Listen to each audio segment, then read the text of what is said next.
Bonjour à vous et bienvenue sur la chaîne consacrée à la psychogénéalogie, la Gazette de la psychogénéalogie. On va commencer par un cycle consacré à la psychogénéalogie pour vous expliquer un peu les racines et pour aller plus en profondeur sur certains petits sujets. Le sujet d'aujourd'hui va être consacré aux racines de la psychogénéalogie et pour cela nous avons Maria Dolores Sanchez, psychogénéalogiste de métier depuis 17 ans, qui va nous expliquer un peu tout ce que vous voulez savoir sur la psychologie. Alors, Maria Dolores, dites-nous un peu ce que veut dire le mot psychogénéalogie. Alors, le mot psychogénéalogie est composé de deux mots. Vous avez psychologie d'un côté et généalogie que l'on a associé. En associant ces deux mots, cela signifie qu'on s'intéresse à la psychologie de nos aïeux, en fait, donc des aïeux de la personne qui vient consulter. Pourquoi la psychologie de nos aïeux? Tout simplement parce que les aïeux, ils sont comme nous, ils ont eu des très bons moments dans leur vie, des moments de réussite qui vont être légués comme un modèle à suivre dans leur descendance, sous forme de très belles choses, des points forts, comme par exemple le courage, la détermination, l'humour, etc. Et puis ils vont vivre aussi, les mêmes aïeux, des très mauvais moments dans leur vie, qui pour certains peuvent même être traumatisants.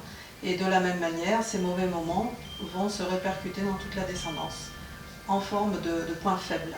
Les points faibles, eh bien, ça sera des bâtons dans les roues, ça sera des ralentissements, des mauvaises décisions, voilà.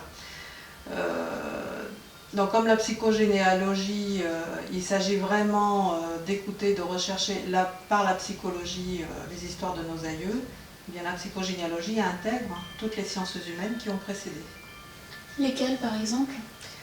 La PNL, notamment programmation neurolinguistique, où nous sommes dans le comment quelqu'un agit et interagit avec l'autre. Vous avez aussi l'analyse transactionnelle, qui est une science humaine qui traite aussi du pourquoi, c'est-à-dire tout ce qui se passe entre des personnes ou entre une personne et un système. Et vous avez aussi l'analyse systémique, qui elle va analyser les systèmes comme un système familial par exemple. Ce que va apporter la psychogénéalogie en intégrant c'est principalement ces trois sciences humaines. Elle va apporter d'abord la perspective familiale, donc ce champ généalogique qui nous donne beaucoup plus de matière à travailler, mais également elle intègre les absents, c'est-à-dire les morts-nés, les fausses couches, les avortements, que les sciences humaines précédentes n'intègrent pas. D'où l'intérêt de se faire suivre en psychogénéalogie en fait. Oui, surtout lorsque la personne arrive pour un problème qui persiste, c'est-à-dire qu'elle a essayé déjà d'autres formes de thérapie et ça peut avoir soulagé mais pas guéri, le problème est toujours là. Ou alors lorsqu'elle constate que ce problème existait déjà chez les parents, sur soi évidemment, mais sur ses enfants aussi. Donc là déjà, elle peut faire une traçabilité sur 3 générations et elle peut se dire ça suffit, il faut absolument régler ce problème. Donc là on est carrément dans un système psychogénéalogique qu'il faut traiter, et de nombreux cas, évidemment, existent. Pourriez nous en donner un exemple?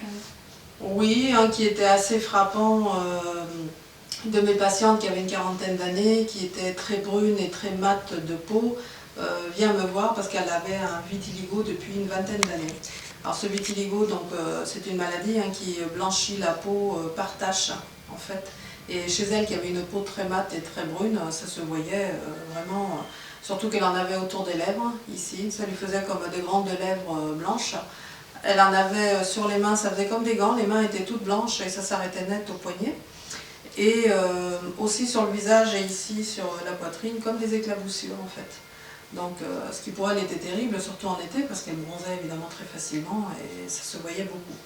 Elle avait constaté qu'elle avait une petite fille de 3 ans et qui avait aussi la même peau brune que sa mère, et qui avait des taches de vitiligo sur les cuisses et sur la poitrine également, pareil comme des éclaboussures, des taches. Évidemment, elle avait essayé beaucoup de thérapies avant de me rencontrer, c'est le dernier thérapeute qui lui a conseillé de venir voir une psychogénéalogiste.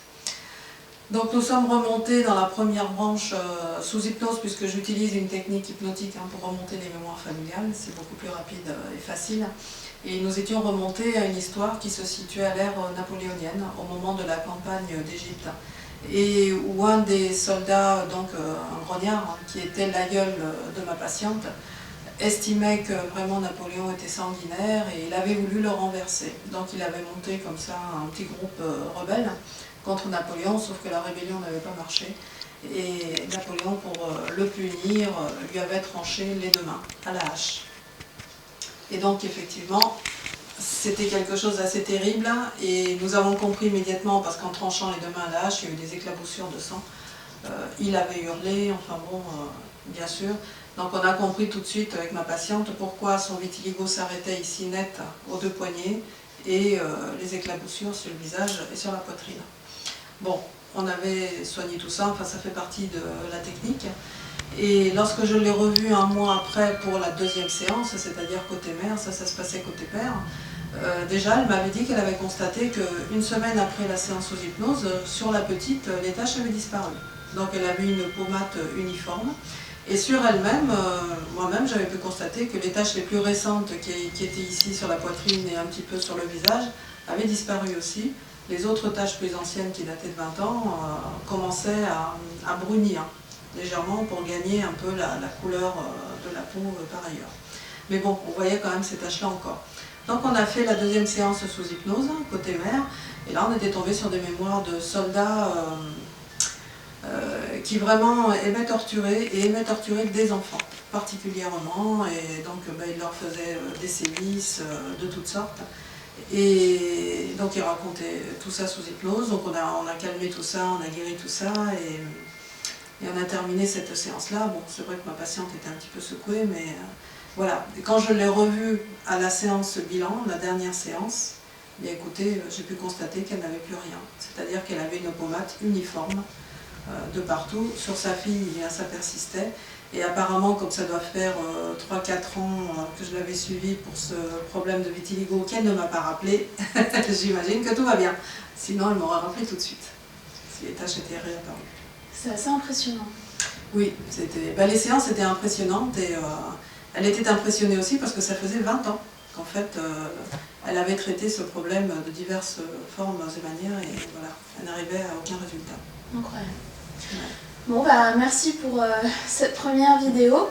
Donc on a vu aujourd'hui un peu les bases de la psychogénéalogie. Alors forcément, dans ce cas-là, vous vous dites, il faut connaître ses parents, il faut déjà avoir un aperçu de l'arbre. Dans la prochaine vidéo, nous allons nous intéresser au cas de personnes qui ne connaissent pas leurs parents ou qui ne connaissent pas une partie de leur famille. Voilà, donc je vous dis à la prochaine fois et à bientôt. Au revoir.